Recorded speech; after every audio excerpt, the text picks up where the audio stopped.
We've all seen it. A startup launches with a beautiful logo and a great website, and nobody cares. Why? Because there was no market need. Our guest today ensures that never happens. She is a brand strategist who digs deep into customer insights to ensure that before you launch, the world is actually hungry for what you have. Welcome back to the Adapt AI podcast Spotlight series, where we shine a light on the inspiring stories and innovative strategies of changemakers and disruptors shaping the future and growth of business. I'm your host, Haley. Our guest today is a master of building brand loyalty for high growth startups in the fashion and tech space. She is the founder of Audience, Jessica Thompson. Welcome, Jessica. Thanks for joining us. You. Thank you for having me. Excited to be here. Wonderful. To get us started, can you just share with us a snapshot of your journey and what led you to the industry and business you're in now? Sure. Yeah, I'm like, how can I condense this to a snapshot? Because I think my path is a little bit non-traditional. I actually studied architecture and urban studies, so city planning, but Wow. I worked for Diesel when I was in college in the early 2000s during the heyday of Diesel denim. Hmm. Hmm. And um, loved working for the brand. I ended up doing some visual merchandising for the company while I was still in college.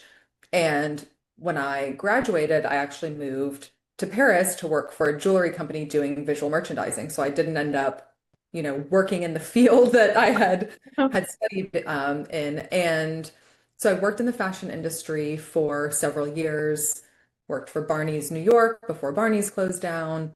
I did, I played several different roles in traditional retail and fashion jobs, everything from visual merchandiser to buyer to sales, and took a little break from the industry. And I worked for a digital media and tech firm on their R&D team. At that time, we were essentially doing R&D, looking into creative online businesses that this company was looking to acquire. And because I had a background in fashion, I kind of like fit the bill for that. And in doing that and working in digital media and tech, this was in 2012, I saw such a white space for areas where fashion and lifestyle brands were not embracing new media, they weren't embracing tech. I saw what was happening kind of, in this one industry and not in the industry that I had spent so much time working in. So I launched my agency essentially to bridge that gap and to do consulting at the intersection of lifestyle, digital media, tech, and to offer supportive creative services as well. So everything from, what you spoke to a bit at the beginning of your introduction, developing logos and brand identity, photo campaigns, to real nuts and bolts strategy. Is there a place for this brand in the world, or how do we position it so that, it's meeting a real need? That's amazing. From architect to fashion to tech and digital space, and then eventually building your own agency. Now, you started with, as you said, logos and crafting the story. What was it? What was the initial problem or the gap that you saw that these companies or these businesses are not integrating into their business or basically Mm. the message that they need to be sending to the market that they are looking to target?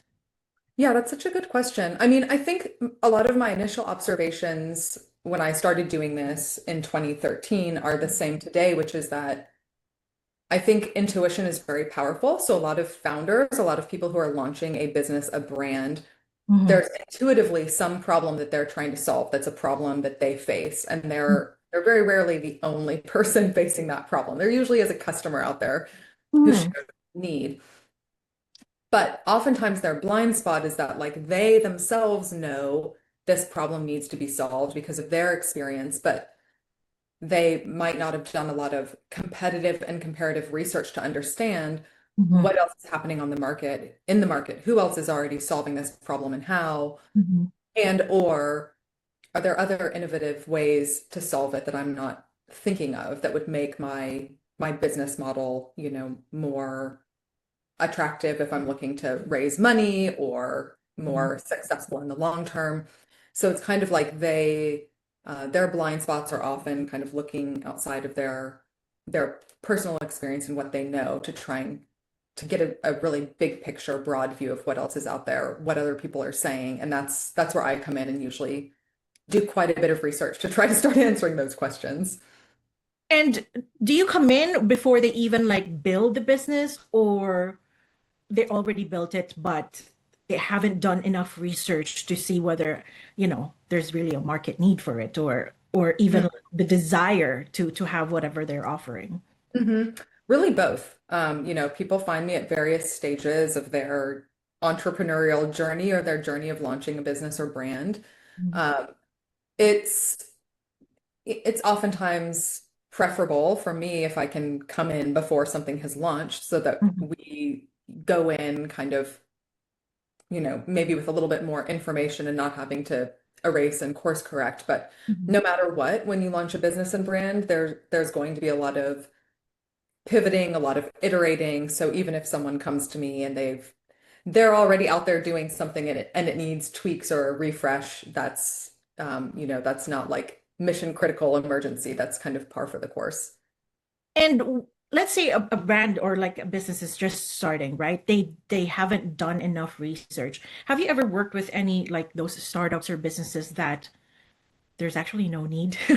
Like it's more of like a problem that they just encountered and they felt that, oh, somebody else out there might be needing this as well, because they thought of themselves as the target audience without really checking whether there's somebody else out there who's experiencing this same thing. Well, that's a very common experience that, you think you feel like you have this great idea. I myself have done this before, when it comes to business and you're like, oh my gosh, why doesn't this exist? And a Mm. lot of times it does. And that doesn't necessarily mean that you shouldn't also try to launch that business or that brand to answer that Mhm. same question because there might be a reason why you don't know it already exists out there. Maybe this competitor's marketing is flawed, or maybe Mhm. there's the way that they're framing the solution to the problem isn't resonating, or the um the manner in which they're attempting to tackle the problem, whatever like service or product they're selling and offering isn't quite solving the problem. So you know, it's not necessarily a bad thing if something like that already exists. But yeah, I encounter it very, very commonly that people are surprised when I conduct research and I'm like, oh, okay, so here are some other folks already doing this and here's what they're doing and how. It's Mhm. a pretty common, and even for myself, when I'm doing research for clients, I know I'm not gonna find everything because there's a whole lot out there. It's a big world. And how do you help these businesses really stand out from, let's say, a sea of competitors? Like, I know, there's going to be a lot of secret sauce in there, but if you could just share a high level view of that.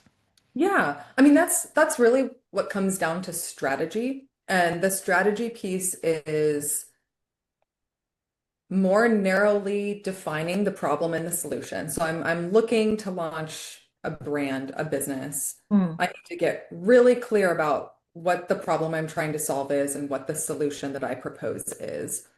Mhm. Then what I'm layering on strategically is really how I'm marketing, how I'm reaching my customer base. Mhm. And if I can get that marketing formula right, that brand awareness formula right, Mhm. then that's going to be a very like a great, lily pad or launch pad to move from.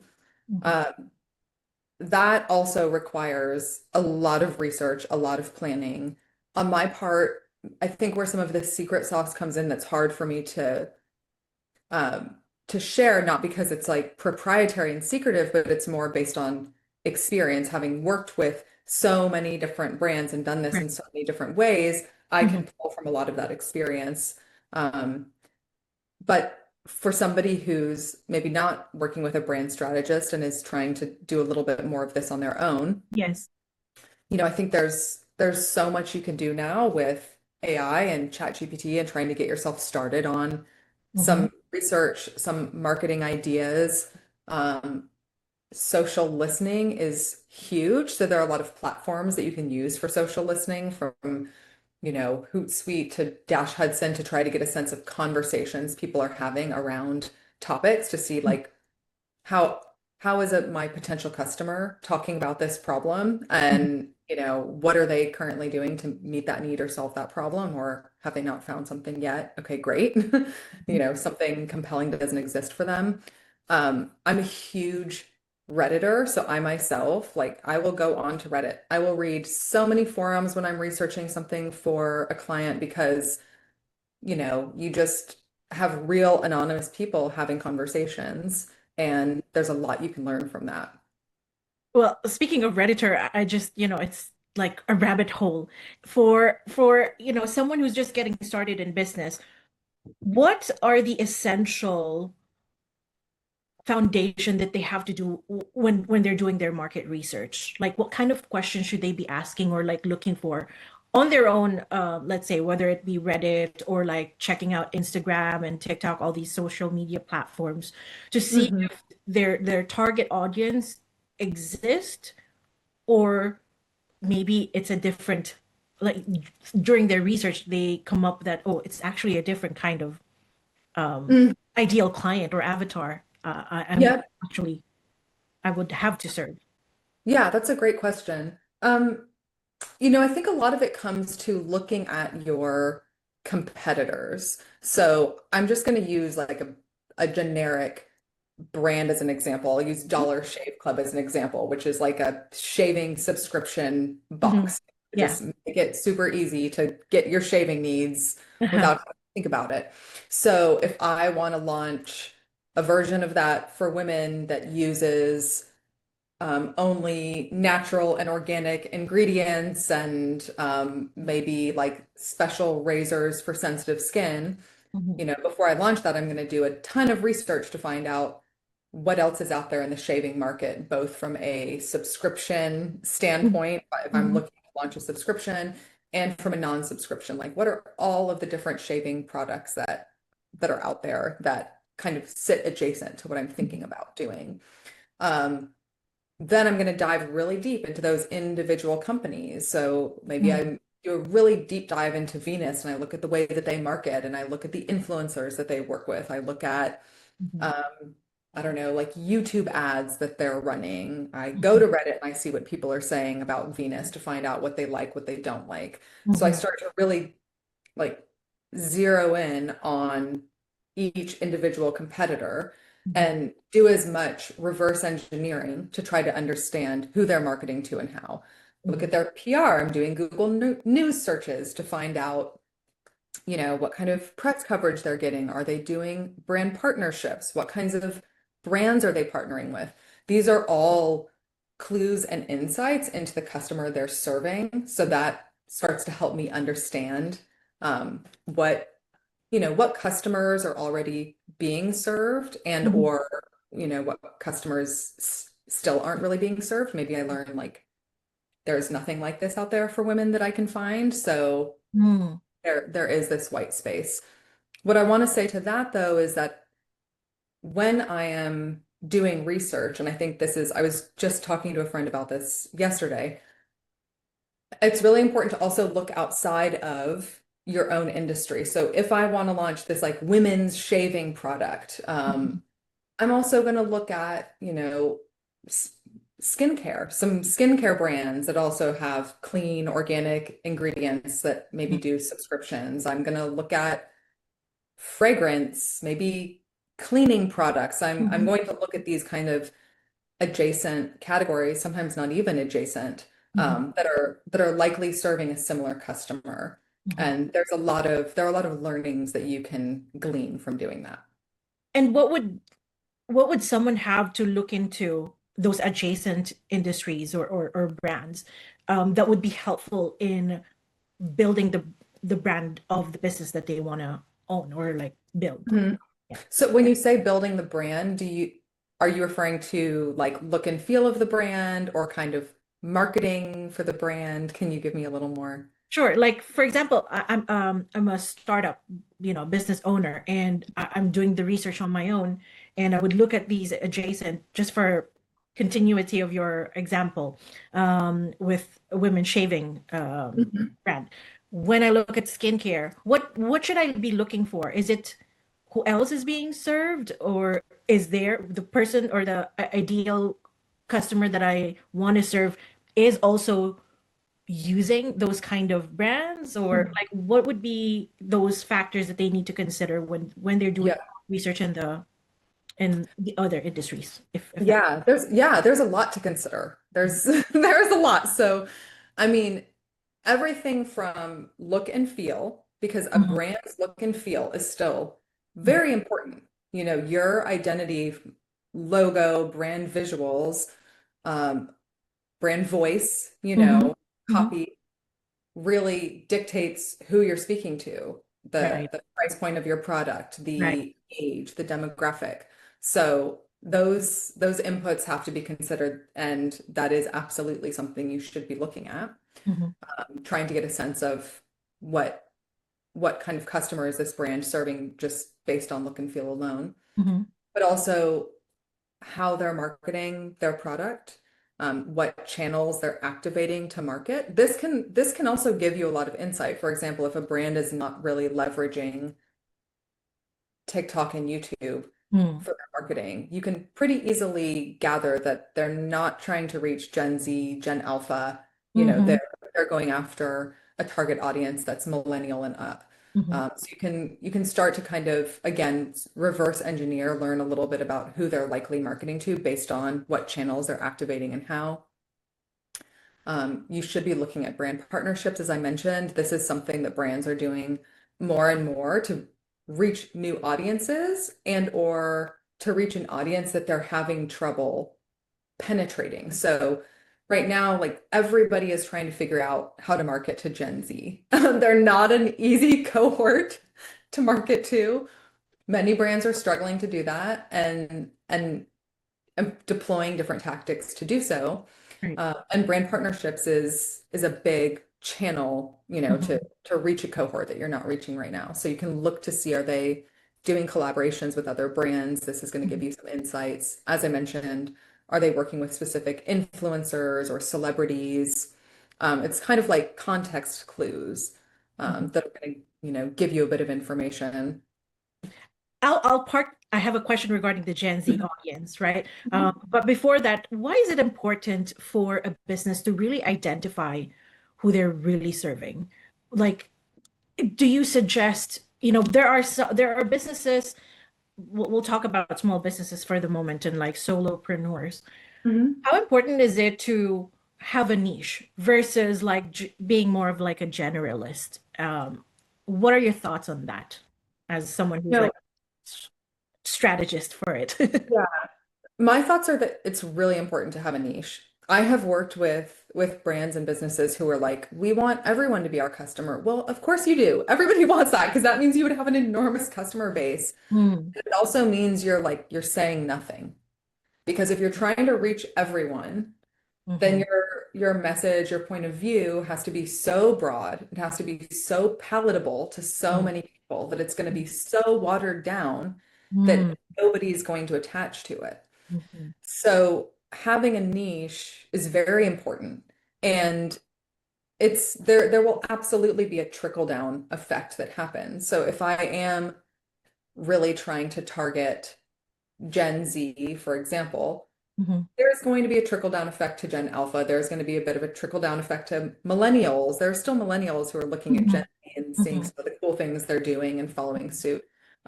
There is going to be a trickle down effect to Gen X, moms and dads, parents of Gen Z right. individuals, Gen Alpha. So you kind of have to be comfortable with this idea that like I'm going to be comfortable with a trickle down, but Yeah. I'm going to focus on this niche at least to start, and then you can scale more as you go. But it's very, very important from my experience and in my perspective to have that specific niche. How specific should someone be when it comes to niching? That's such a good question. That's kind of a harder question for me to answer. I mean, if you are super, super specific, you might have a much smaller customer base, and that's not necessarily a bad thing. Mm, Uh, it could, I'm working on a project right now, for example, that's like extremely niche, mhm, but that customer base is going to be ultra high net worth individuals. So it's a Mm, smaller pool. It's a very niche product. However, the revenue is going to be very, very high because I'm reaching this ultra high net worth, right. customer base. And so it's okay to really niche into that for this particular brand. Some of that comes down to, financial modeling, which I don't do, but many of the brands that I work with Mhm, have advisors who help them do that. That can kind of help answer that question. I think some of it also has to do with lifestyle. Like mhm, I'm an entrepreneur. How how big do I want to grow what I'm doing? mm, Some people they do want to build something huge, and that's totally okay. Like right, right. they want to Elon Musk it. They want to go to outer space. Yeah. Some people are comfortable saying, I want to build something that's going to give me a nice quality of life and help my family and, Mm, maybe allow me because I work for myself to set certain standards for how I do and don't work or have some control over my schedule. Although being an entrepreneur, like you're still at yeah. the mercy of many other people. So I think some of it's also a lifestyle choice when it comes to that, like decision of how niche you want to go and how big you do or don't want to grow something. It kind of reminds me of this storyline in Emily in Paris, wherein Mhm. this Italian luxe Yes, brand, yes. the family just the mom, the matriarch wants to keep it within the family and not be sold, whereas the son wants it to go Mhm. bigger. So it really depends on, as you said, deciding how big you want to go, or do you just want it to be sufficient enough that you have control over the decisions that you're making for the business. I suppose that all boils down to you, like where you Mhm. want to head towards your entrepreneurial journey. Now, when it comes to acquisition, actually, before we talk about acquisition, let's talk about the Gen Z because you said, Yes. yeah, the businesses or brands are targeting them right now. Why is that? Like, is that a trend that you're seeing going to be for the next 5 years, or is it going to shift again? Yeah, I mean, it's definitely going to drift again into Gen Alpha. I think some of it is like a trend and a bit feels like a bit of oh my gosh, everybody's trying to target Gen Z. I guess I should be too. Hmm. Uh, so I think some of it I've noticed it's almost like this feverish rush to like get Gen Z on board with what you're doing. Hmm. That isn't necessary, for every brand and business. So some of it I think is like skews a little too heavily toward a trend and trying to acquire that customer. Hmm. Some of it is also about paving the way for the customer of the future. So maybe right now Gen Z can't afford whatever it is that you're doing, Hmm. but some of your customers are going to eventually age out and you're going to need Gen Z. So there's also this element of brands and in marketing always wanting to like build that funnel of, Yeah. the future customer. And have you ever worked with anyone that, after doing your research, you found out that it's actually not an ideal target to be going after? And then you present them with, like, the results of your deep dive research or your audit. Yeah, absolutely. I mean, for a lot of um, Gen Z is a super interesting cohort to market to. They have very strong convictions, very high expectations for brands. Mm. They also are a little bit more scrupulous in their spending. Like they're not as spendy as millennials who just kind of want Mhm. like little things all the time. Like a buffet? Yeah, I want a little bit exactly. They want brands to represent or kind of champion values outside of even what the brand's industry might be. Like they expect quite a lot. And so they're a challenging cohort to reach and to market to, and kind of an expensive one to reach and market to for that reason. Mhm. Uh, and also because it's, as I mentioned, really competitive right now. Like a lot of Right. people are trying to reach them. So, I've definitely worked with brands where I've felt that maybe what they're doing, the Gen Z's values aren't going to align with this brand's Mhm. proposition. And so trying to reach Gen Z would either mean you're going to need to change some things about your business model to align with the values that are important to them, or double down and focus on a customer who's going to be okay with the way that you currently operate. Or there's just the question of price point, and sometimes a customer who's a bit older, a bit more settled, has Mhm. more disposable income, maybe is an empty nester and is no longer spending on, kids and their family, is who you need to be going after because they've got the budget for whatever product it is that, you're putting out there into the world. Now, when you say about like how these Gen Zs and the difference between marketing to them and like maybe millennials, you also operate at the intersection of fashion, tech, and lifestyle. How do you create a brand strategy that is timeless, that could be, you know, work with generational Mm. aspect of it. Have you ever done something like that? That you have to create something that's, truly timeless, like a Rolex? Yeah. So, I mean, I've definitely worked on strategies that have been timeless in the sense that we're reaching a lot of different demographics. Hmm. And that comes down to, customer segmentation Hmm. and very strategic marketing strategies that are being deployed for each customer segmentation. That Hmm. absolutely can be done. It's Hmm. obviously costlier because you're going to be spending marketing dollars, to Hmm. reach more people in different ways. Hmm. Um, but as far as a timeless strategy, meaning like it's going to be an enduring strategy that's going to work for you for the very, very long term, Hmm. I don't think that exists anymore. I think there's so much competition. I think there's so much innovation when it comes to tech and media Hmm. that your strategy should be revisited.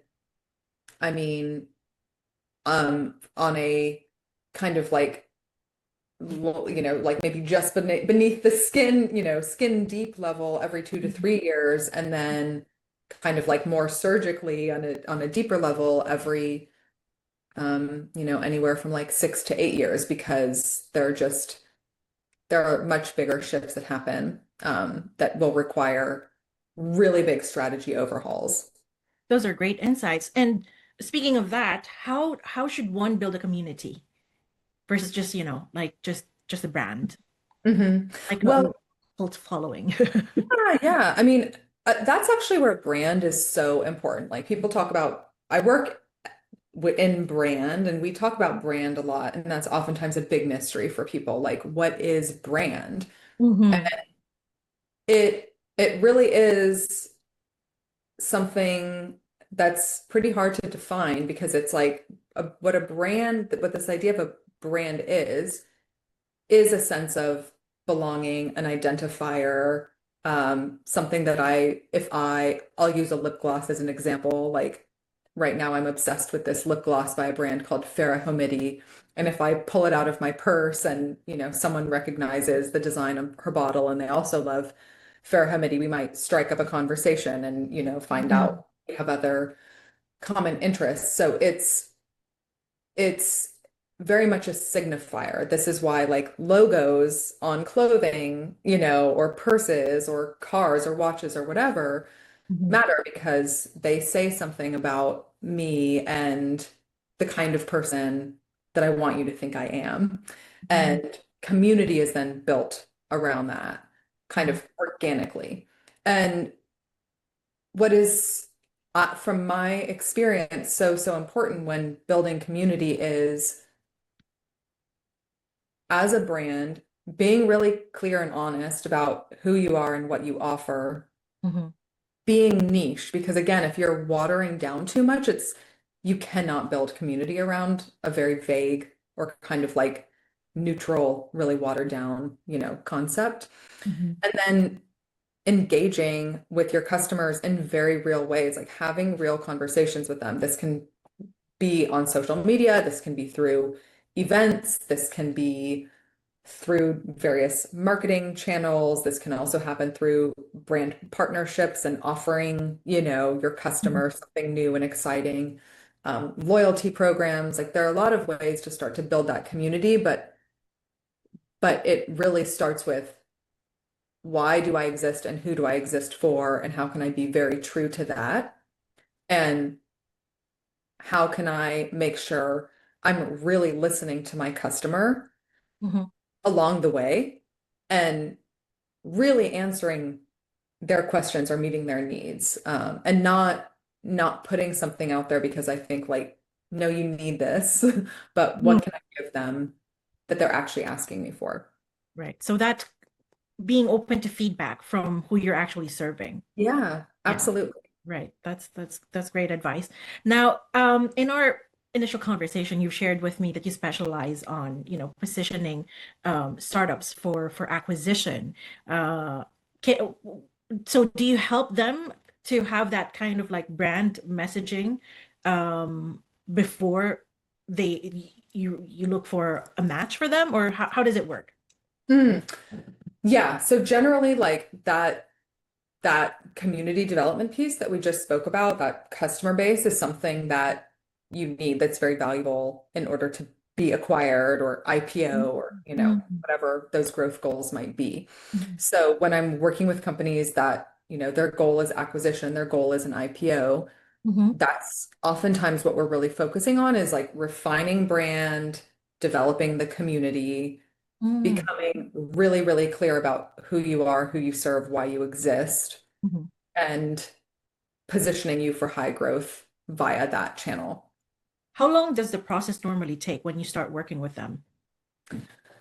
I, anywhere from 6 months to years. I mean, I do have some clients who I've worked with for, 5 years leading up to an IPO. It's not always a super Wow. fast Oh, journey. It's yeah, and yeah. not a super fast journey. Like Mm. on the outside, it looks like it is, but for people who I'm sure many of your listeners who are entrepreneurs know, like it's oftentimes a much slower build. By the time someone's aware of a brand, like it's actually been around for a little while. Mhm. So it takes quite a bit of time. And when you do these audits, when you're like when they're at the beginning stage of their business, what are the common mistakes, or I would say maybe a major mistake that you notice in common from these founders that devaluates their company when you sit Hmm. down with when you sit down with the founder? I Any, think if so. any. Yeah, I mean, I think some common things are something I see a lot is when someone is launching a company, Mhm. they're like, I'm solving this whole list of problems. Here's all the things that my brand or business is going to do. Mm. And nobody's attention span is long enough to kind of like dissect all of these different, positive reasons why they should buy XYZ or sign up for ABC because it's going to do all these things for them. Mm. Also, oftentimes kind of harmful to building trust when I say I'm going to do a lot of different things for you because it invites skepticism. How can you do all of these things and do them well? Um, so a very common mistake I see is that when someone's launching a business, new brand, they're not clear enough on like just what is the big problem that you're trying to solve? What is the main thing that you're going to offer Mhm. your customer? Or if you're trying to raise money, Mhm. a lot of people I work with are also raising money. So when you're going to investors, they just want to know like top line, like what's the big problem this is solving? And there are usually lots of these little, adjacent benefits that the customer is going to receive from whatever it is that you're doing. And those can be in the fine print elsewhere or kind of tucked into marketing and in different ways. But that's a very, very common mistake. And I think I wouldn't even necessarily call it a mistake so much as something that, I think for everybody, when we're trying to solve a problem or figure something out and it's rattling around in our head, we get a Yeah, little lost. yeah. So when you work with a strategist, then you get to talk all of that out and brainstorm together and refine and curate together. And it's, Mhm. I think, just a natural part of the process. Someone who's actually looking at the outside view as well to give you a perspective that, Mhm. as you mentioned earlier, the blind spots. Right. And who can be a bit more objective because it's like, this isn't my baby, it's your Hmm. baby. Hmm. And I still want to help you take care of it. Hmm. But I can look at it with a little bit more distance. And you've worked with, startups and raising funds for them as well. What does when an investor or a VC looks at a pitch, you mentioned that they're looking at the top line. What else are they looking for before they write a check? Some of that I think depends on the investor and the VC. So I'm working with a lot of brands right now that are AI powered. Mm, And so some of the investors and VCs that we're going after invest in tech and AI. So they're going to be super curious about the proprietary tech and AI that these brands are using. And is it really all that good? Are they really doing something with AI that others aren't? yeah. So that component kind of like moves higher up on the deck. Um, but really, like on a really, really general scale, it is like, what's the problem? What's your proposed solution? Hmm. How do you plan to get there? Who's the team you're building? Who are your advisors? Who's weighing in on this? I think that uh, it's really important to build a strong board of advisors for yourself because VCs and investors obviously like to know that Hmm. smart people are weighing in on what you're doing and are helping you, like I said, kind of like get out of your head and Yeah. right. Thank you for those insights, Jessica. Just going back to the Gen Zs and the Gen Alphas, driving the trends and being like the hotspots right now for these brands and businesses. Um, what would you say? Because authenticity is kind of like a buzzword for them, would you say? Yes. Right? How do you help these startups build or manufacture authenticity without it Hmm. feeling like cringe or Yes, yes. forced? Well, something I want to first say about that is that Gen X really values authenticity as Mm, well. Like many Gen Xers are actually parents of Gen Zers or Gen Alphas, and that's why there's that kind of through line. So this idea of authenticity in marketing has existed for a while because we've marketed to Gen X for some time. So mhm, it's interesting. I think a lot of brands think it's something novel that they have to figure out, but it's been around for a bit, which mhm, can be kind of like a sigh of relief. But as when it comes to this idea of manufacturing authenticity and what does authenticity mean, a lot of it has to do with being honest and clear. If you're making a product, like how it's made, where it's made, is the way mhm, it's made good for you, or maybe it's not good for you, and just being transparent about that. There are so many brands that try to do like weird little workarounds to blur the lines, and right. you know, I think also just because of the state of the internet and social media, like you're going to get found out. So just be honest about it from the beginning, even if it's not maybe what you're doing might not be the most sustainable thing or the most organic or the best for skin health or whatever it might be. Uh, Mhm, not masking it is very, very important. Uh, for some time, there's been so much buzz around this idea of sustainability. But if you are making something and putting it out in the world, you're already not sustainable because no matter how responsible you are in the way that you make something, there are going to be, impacts to the mhm, environment that are negative because you're making something. Um, so when it comes to authenticity around sustainability, it's also just about being more transparent about how things are made. mhm. Um, for Gen Z, something that I will note is that when brands just own up to their mistakes, that authenticity resonates. Um, so just saying, yeah, we messed up, we did that, here's how we're looking to correct it is very Yeah, important. yeah. That's Instead of maybe a more old school way of operating, which is like trying to get a bunch of positive, press to kind of mhm, bury negative. Yeah, Now owning, apologizing, course correcting is a love great way that. to build authenticity. Um, it's called branded integrity as well, right? Mhm. That's important factor, regardless of who you're targeting, I suppose, or who your ideal client is. Having that sense of integrity on what you're doing and how you're doing things is Mhm. essential. So Absolutely. you have been amazing, Jess. Those are so many golden nuggets that we got from you. How can people find you? I'm sure you They can, have a fully booked calendar for sure by 2026. oh gosh, well, no, I always love working with new people, meeting new people. So I can be found at my website, which is audience.us. Um, our Instagram is also at audience.us, so pretty consistent, easy to find there. Um, I'm on LinkedIn as Jessica Thompson. I think there are probably quite a lot of me out there. It's not the most unique name, but I can be found there. And then, my personal account on Instagram is jessica.m.stone, so people can always reach me that way as well. Which one would be the best avenue to get to you, to connect with you? Is it Instagram or LinkedIn? Honestly, probably Instagram. I'm not on LinkedIn as frequently as I am Instagram. Okay, wonderful. Sorry to say.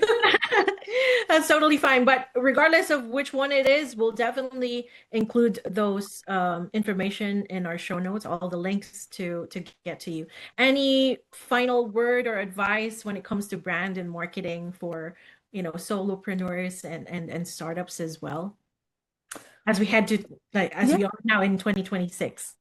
Yeah, I think my one big piece of advice is to find mentors or um, friends or former colleagues who you can talk to about what you're doing. And again, as I was, what I was speaking to earlier, like getting your ideas out of your head a little bit and being able to bounce them off of someone else and get that feedback. I think that's just so valuable. And, not everyone is in a position to work with a strategist or isn't always ready to do so. And so I think if you can build some support around you, to just, talk out what you're doing, being an entrepreneur can be lonely in its own way and stressful in Right. its own way. And I mean, again, I'm an entrepreneur. You can be full of doubt. Am I doing this the right way? So just building your support network, whatever that looks like, I think no matter what the year is Yes. very important.